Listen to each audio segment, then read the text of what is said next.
Happy Tuesday. Happy Tuesday, everybody. This is Juanita Williams. I'm a purpose conduit. I am the link to Life Beyond Pain and the channel to Discovering Purpose.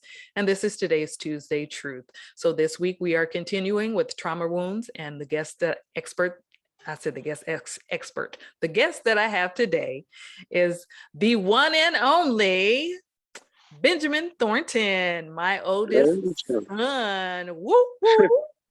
So I am going to allow him a chance to continue to introduce himself, and then he will share his testimony, and then, we'll just keep doing what we're doing.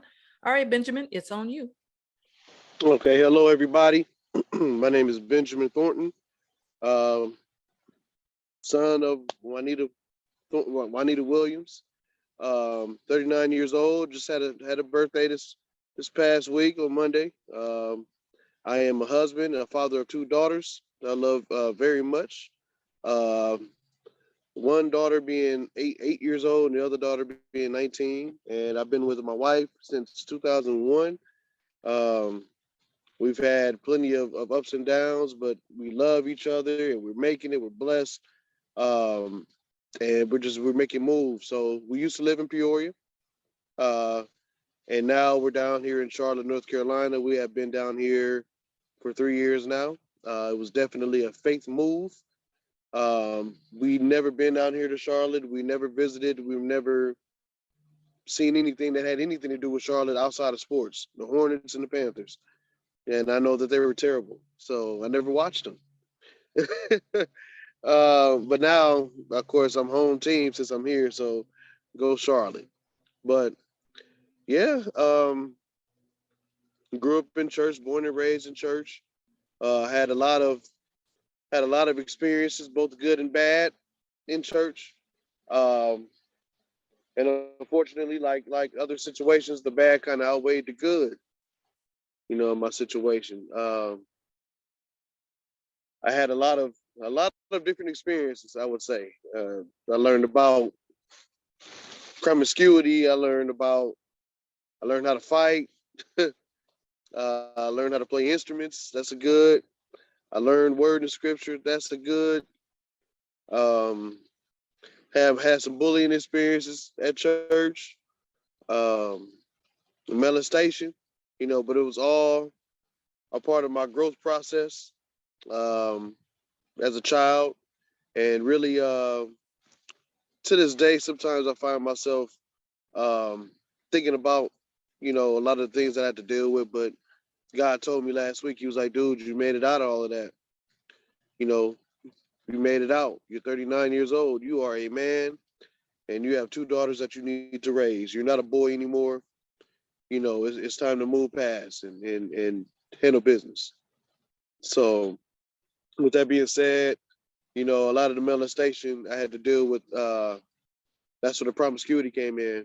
I got a real big hunger, a sexual appetite, and I dealt with quite a few women, and I've hurt some hearts, broken some hearts, and I've done some things that I'm definitely not proud of, including my wife, but God, we're still here, we're still making it.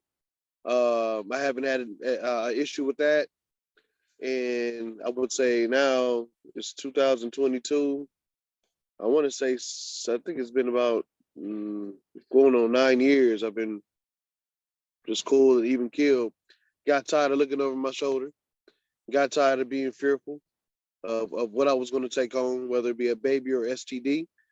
Thank God I didn't have to deal with either one, but he's good. He definitely protected me along my my very interesting path. I'll use that as a word.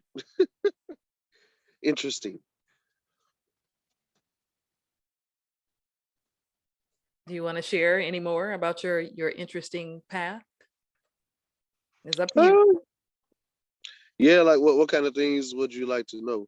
It's your testimony, so you can share whatever you want to share. Okay. I guess with all those experiences,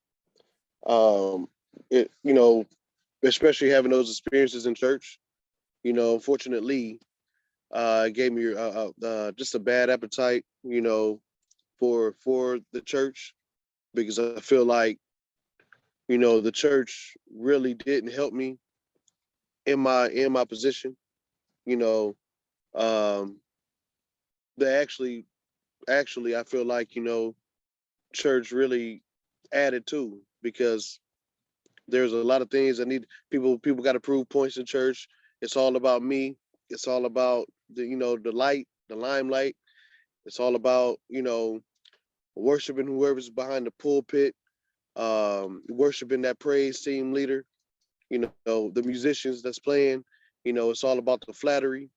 And it's you know in my experience, the work that needed to be done with really hard and broken people, was not being done. Uh, the people who are broken, especially the ones who weren't afraid to speak up, they were labeled as crazy. They were labeled as insane, labeled as disrespectful. You know, they wanted to come in and be rebellious to the church.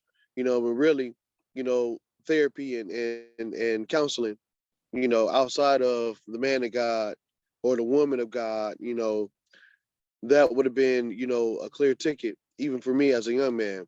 Um, Dealt with a lot of issues as a young man with my biological father. Um, you know, Being told that I wasn't the son as a child, that really did something to me, because I was dealing with other things outside of that, and being told that, at a very critical age, it that really it was a lasting memory for me. I'll never forget it. Never forget the time and the place, the setting, stuff like that, are staples.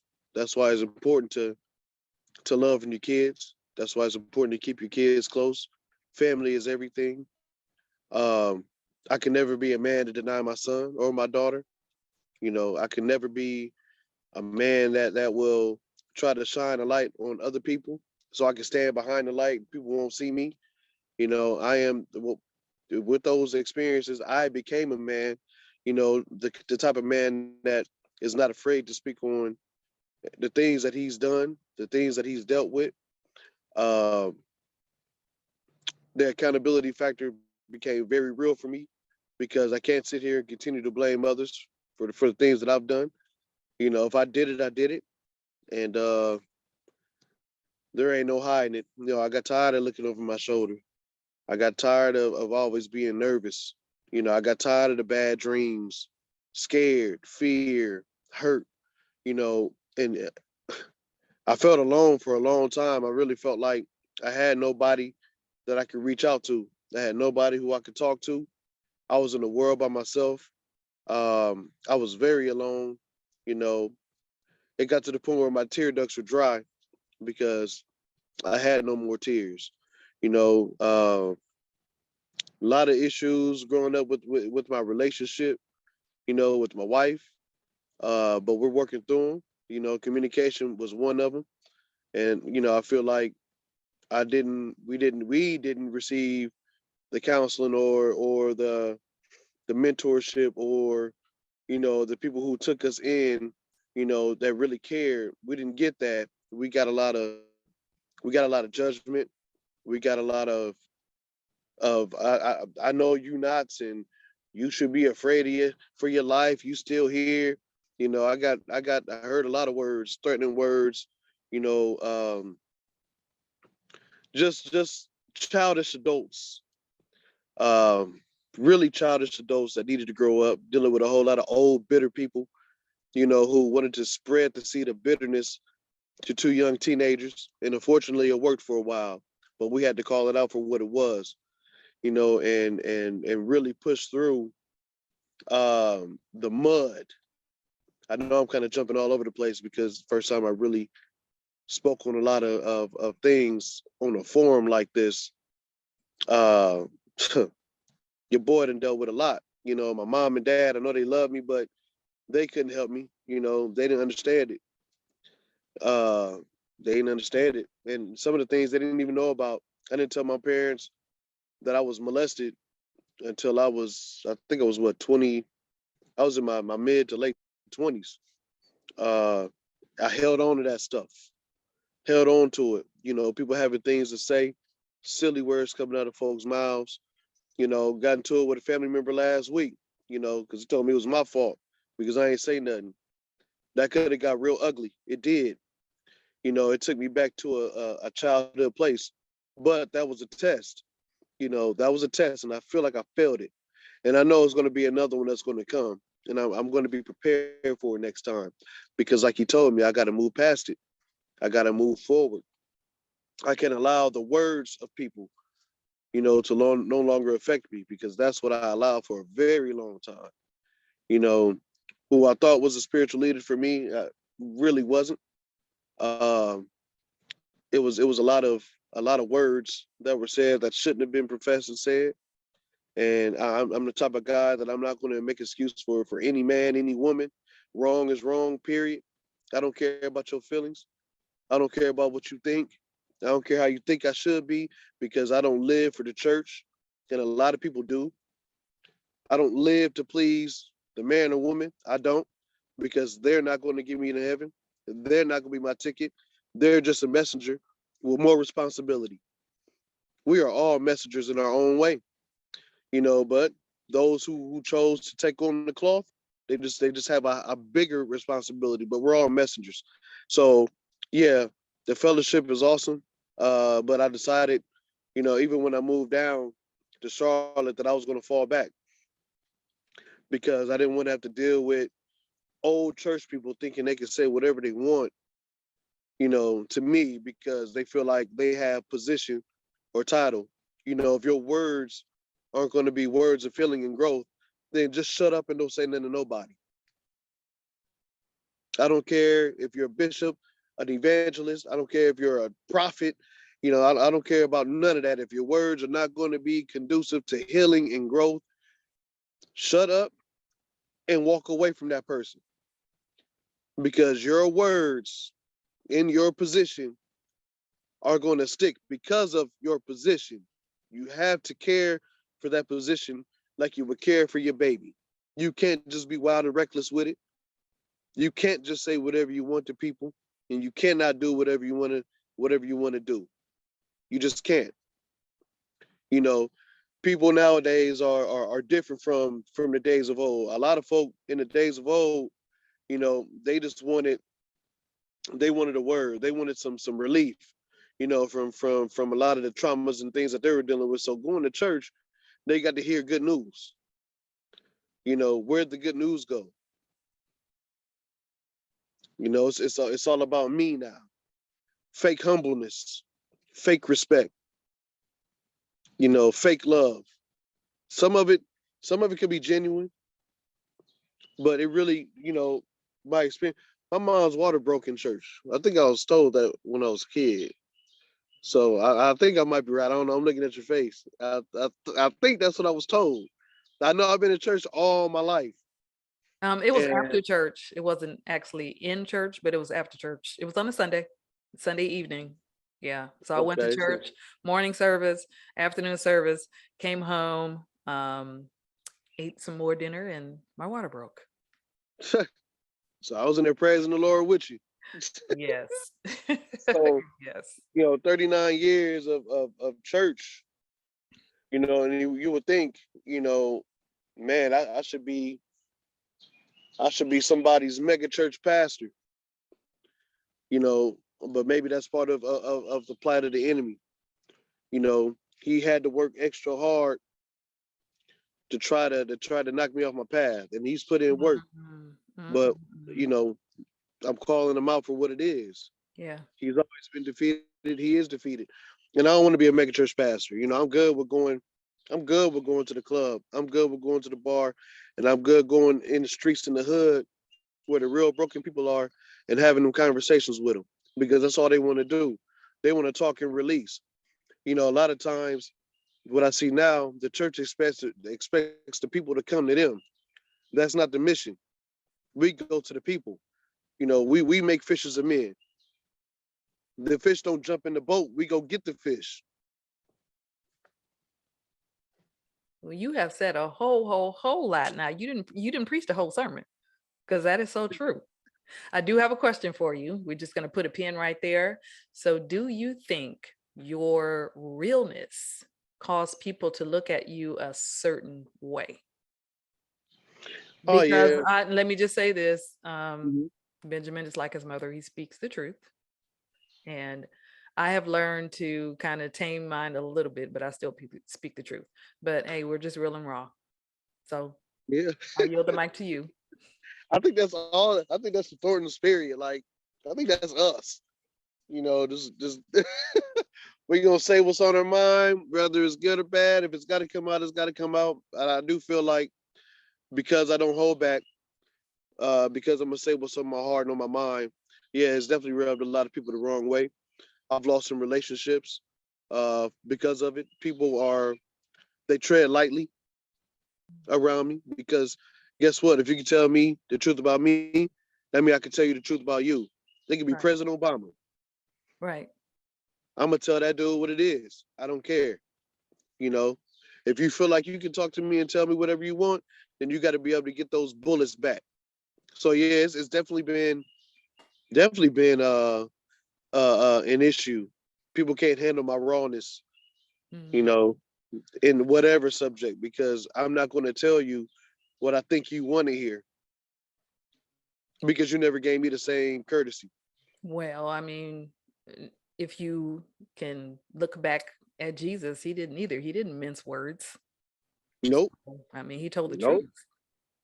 And some people will say, well, it's your tone or whatever. I don't know. Could be your Yeah. tone, but I've had an experience where somebody has said something to me in a very soft tone, but it was still very cutting. So, Mhm. you know, Yeah, you speak the truth in love. That's what we're supposed to do. Speak the truth in love. absolutely. I mean, and growth and perseverance and moving past and moving forward. You don't want to speak words that's going to be negative and it's going to be something that you can hold on to because of that bad experience. Right.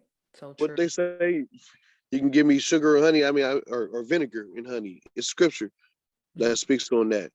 You know, but I mean, I don't know. I just feel you know, like the church, old folk in church, that do as I say, not as I do.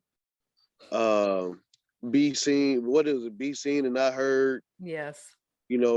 All that rude crap.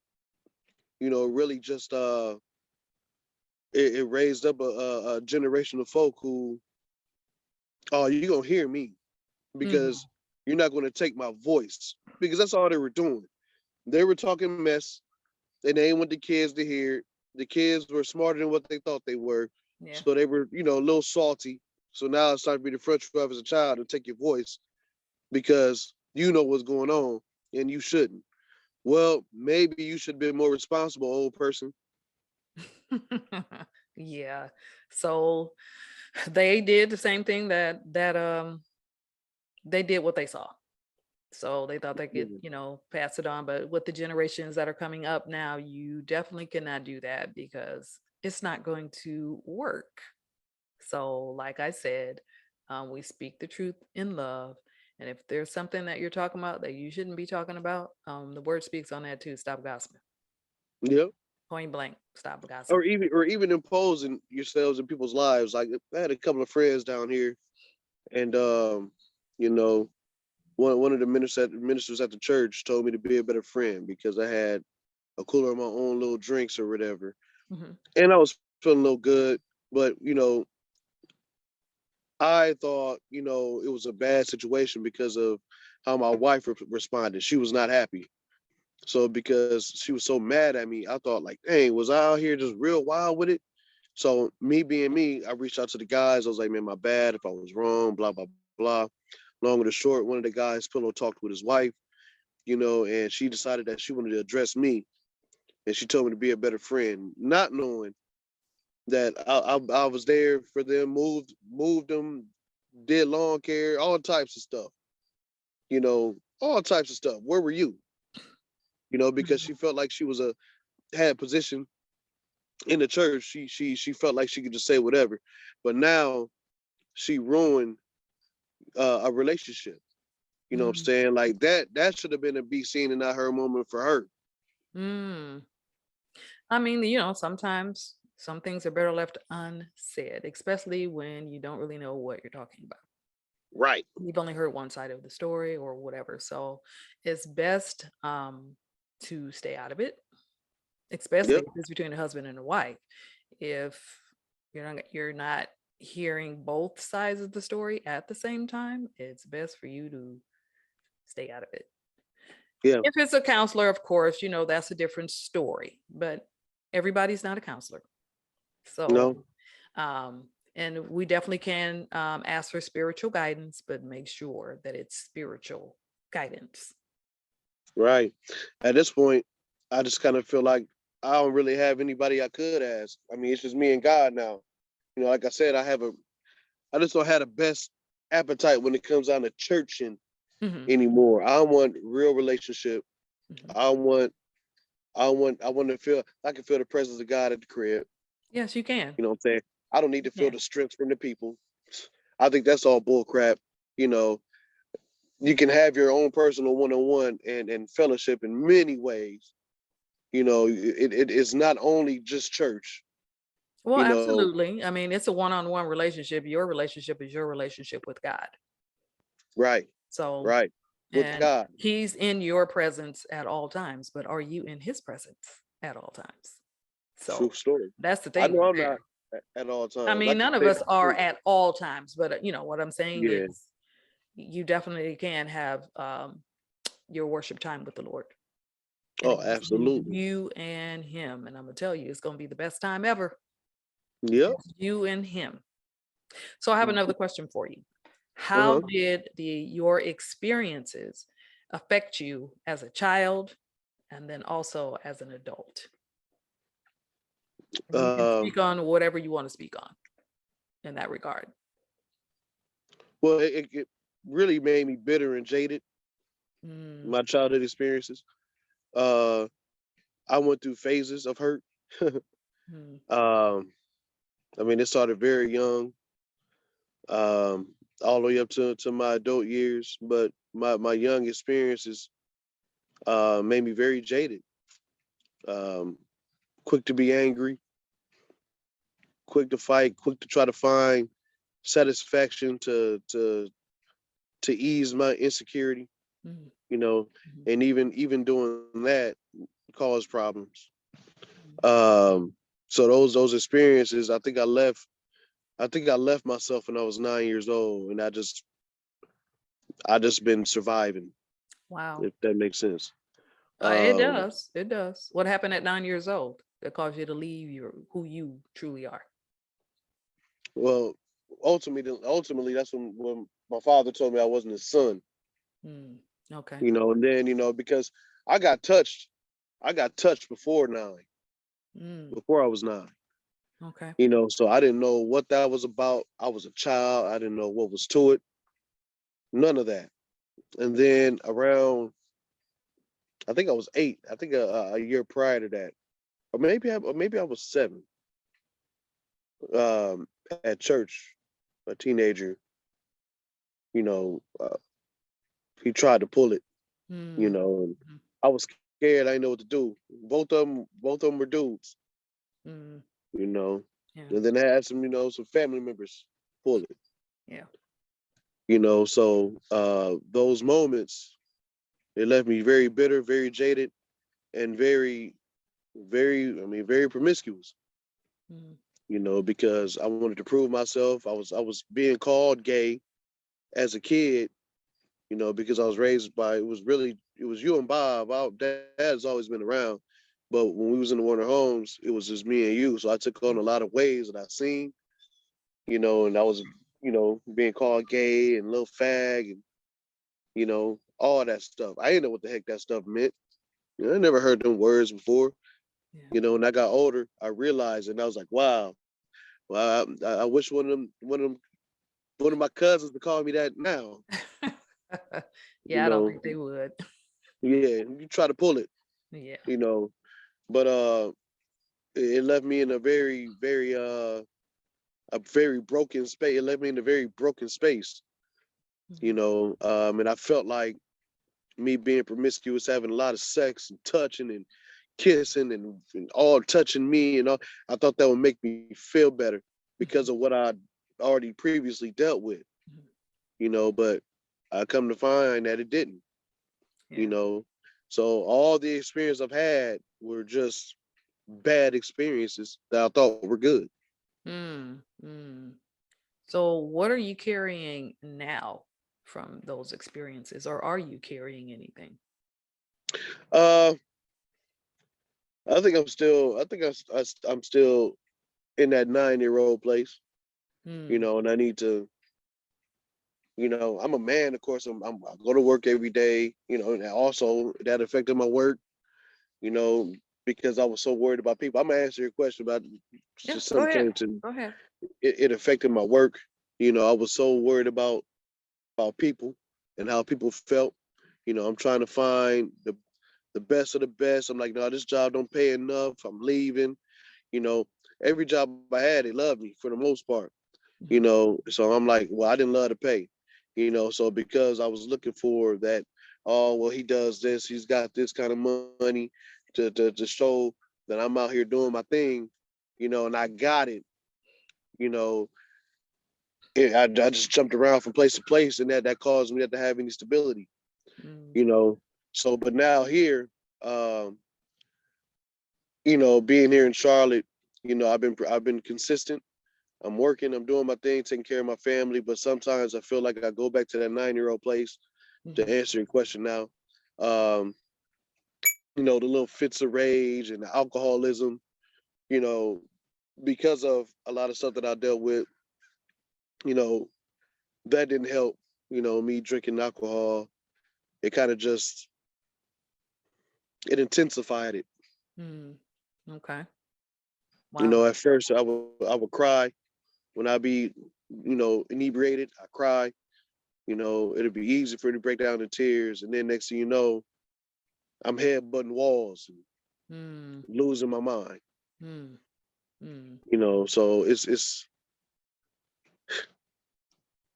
I need to find my healing in God, and I know that's one thing that I have to do on my own mhm. because it was obvious to me that I was never gonna get it in nobody's church, Right, right, right. and I don't care who feels some type of way about what I'm saying. No, it doesn't matter. That's not even the intention of this, or for you to be judged. And, So, I mean, you know, you're an individual. You know where you need to get your healing from. So, it really, people can make all kind of comments, if they want to, but really, it's between you and God. So, yeah, have you that's one thing. started your healing process yet? Uh, I want to say yes, but and I'm gonna say no because honestly, for years I've been trying to figure out what that even looks like Hmm. What I because would I would say that because you are sharing your testimony, this is definitely part of starting the healing process. and it's crazy because even in that I still feel like I can't really come with it because I'm still calling myself trying to spare people's feelings. Well, so that would be something I would just encourage you to seek therapy. Therapy and Jesus works, people. Therapy and Jesus works. So I would, yeah. And just because you're African American man doesn't mean that you can't get therapy. Therapy works. I've been to therapy 3 times. So it works. I, So I I would, had a I would therapist. encourage you to seek therapy. Then you can say whatever you want and nobody will hear it but you and the therapist. And you ain't got to spare nobody's feelings. But I had a therapist down here in Charlotte, and she was okay. The reason why I got the therapist because at church, down the church I go to down here, the pastor's wife said she felt the spirit of suicide on Mhm. my side of the church, and it was one man. And I'm like, man, I am not trying to deal with this crap today. So I sat there, and I'm like, yo, there must be somebody else. It's not me. Uh, she said, I'm not going to stop. I'm not going to continue until you get up. And I sat there, and the pastor saw me because I started breaking down, and I was just like, man, he went and said something to his wife, and she said, whoever it is, come get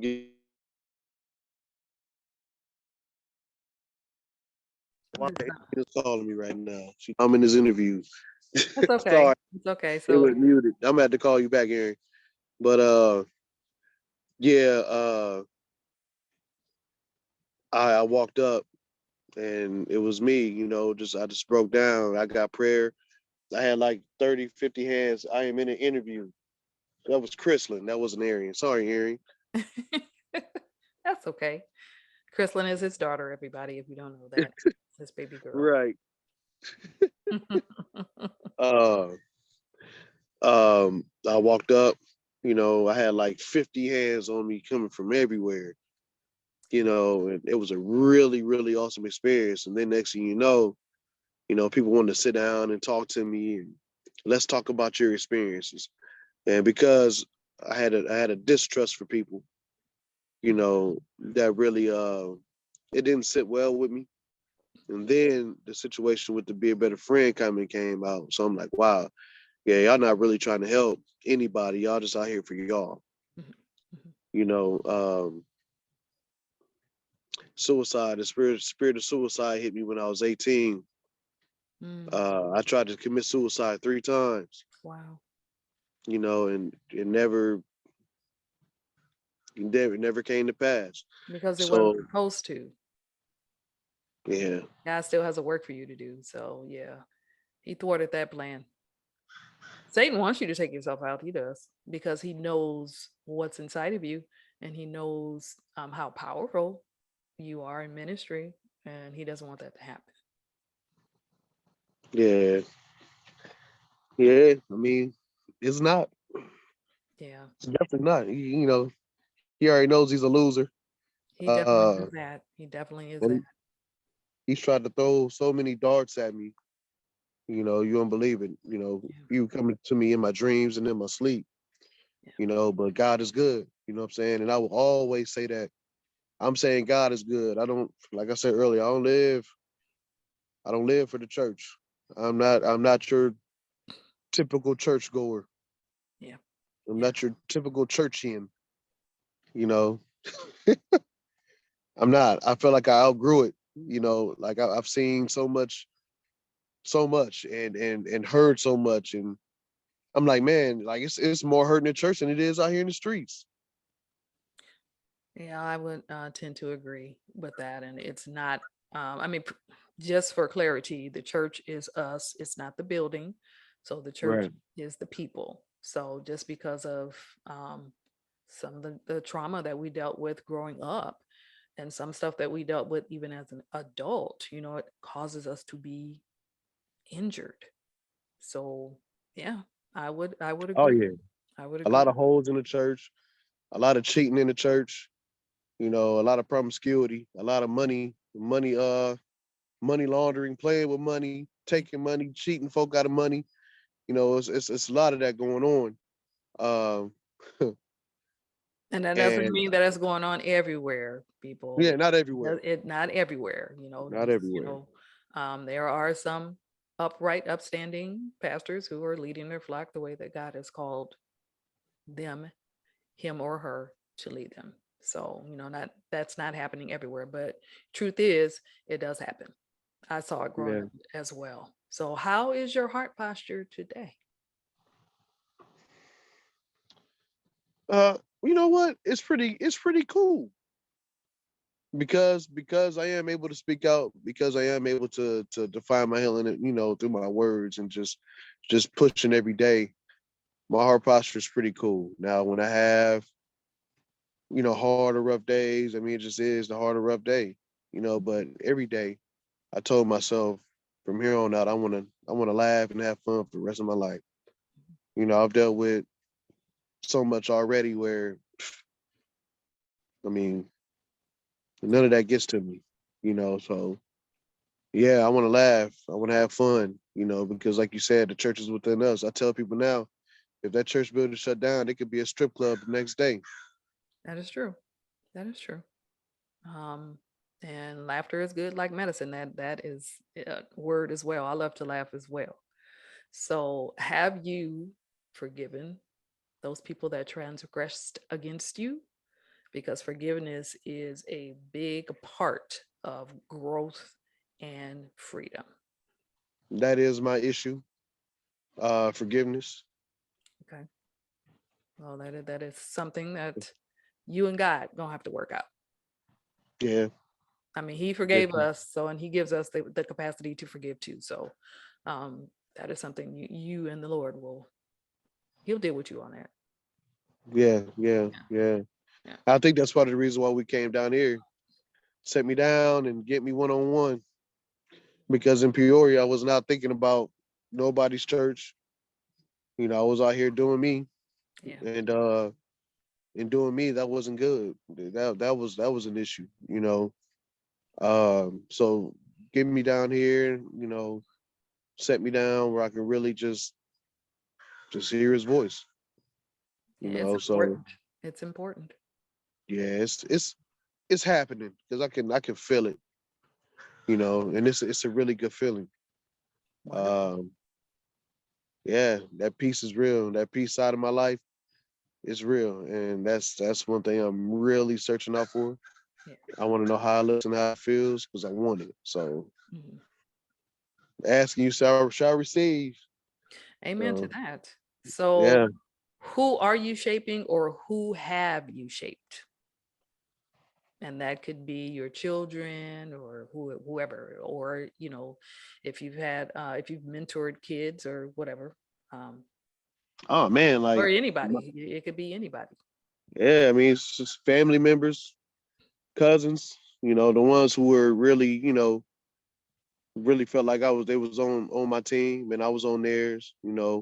Younger family members of mine, kids at the church, my own kids, heck, my wife, and she shaped me as well. Really, I would say anybody I'm around. I don't know what it is, but I don't know if it's a magnet that kind of draws people to me or me to people, Mhm. because that has been my issue. But a lot of the folk who have been coming to me now, well, even in Peoria, it was some good folk. I would never sit in front like, Peoria is 100% bad because it wasn't. That's home. Mhm. There's some definite good relationships and molding and all that stuff that I've had at the crib. So yeah, yeah. I got some of the shorties still hitting me now, man. Just wanted to say what's up, man. Hope you're doing good. Some of the cats in the street, some of the cats that I dealt with out here, doing me. You know, man, bro, you're a value. You love, man, more than you think you know. These cats got tattoos all on their face, golds. They got that average scary black man look. Mm. Well, they don't have to have anything to have a scary black man look. They can be wearing a suit and a tie and it still be a scary black man. Right, right. Yeah, that's true. But I do know what you mean. James St. Patrick wore a suit too. Who is James St. Patrick? So, you never seen Power? Oh, you gotta watch Power. Oh no, I've never watched Power. Yeah, it's a good show. You gotta check it out. James St. Patrick wore a suit. He's a scary Yeah. man. Yeah, it doesn't really matter. But, If your skin yeah, is darker brown, then you're scary. yeah. I According say to the the other more the more ethnicity. dark the more dark you are, the more power you have because there's Well, power in this melanin. all right then. All right. Well, thank you, Benjamin. That's my oldest. He made me a mommy. Thank you so much for sharing and bearing your soul. Is there anything else that you want to add? I mean, just don't let your childhood traumas, the wiles of life, issues, hardships, money, relationships, uh, being a father, a mother, grandmother, whatever, aunt, uncle, don't let the hardships that come in your life direct and rule over your life, Yeah. because that's really what it will do. I mean, if you feed it, it's going to just grow. When you feed yourself, you grow. Yeah. So don't feed it, starve that thing. So now that's what I'm trying to do in this ministry and in myself. I'm about to starve all of those words. I'm about to starve every dagger, till they're broken Mhm. and they have no more strength or power. Starve that thing. Don't let it run. Don't let it run and take rule over your life. Because trust me, you only live this life one time. So this one life we live, We got to live it the best. And I do want to hear well done, even though I know I have some things that I'm going to be held to. Yeah. We have to be honest with ourselves. We got to look in that mirror and be real. Don't deflect from the truth, and don't be accountable for what you do. Make wise decisions. You know, if your heart is telling you, man, don't go over here. Don't go. Trust me. Wow. Don't go. Very, very powerful words of wisdom. Very powerful. So thank you so much again for agreeing to be interviewed by your mommy. And trauma wounds is heavy. It's not anything that's easy to talk about. So like I said, I'll be sharing my story. I have a couple of more interviews that I'll be doing, and then I will be sharing my story after that, and then giving you some tips and tools on how to begin your healing process or continue the healing process. So again, thank you so much, Benjamin. It's my ace in the Thank hole, you. y'all. That's my ace. My name is Juanita Williams. I am a purpose conduit. I am the link to life beyond pain and the channel to discovering purpose. And this is today's Tuesday Truth. I will see you all next week, God willing. Bye bye now. Bye bye.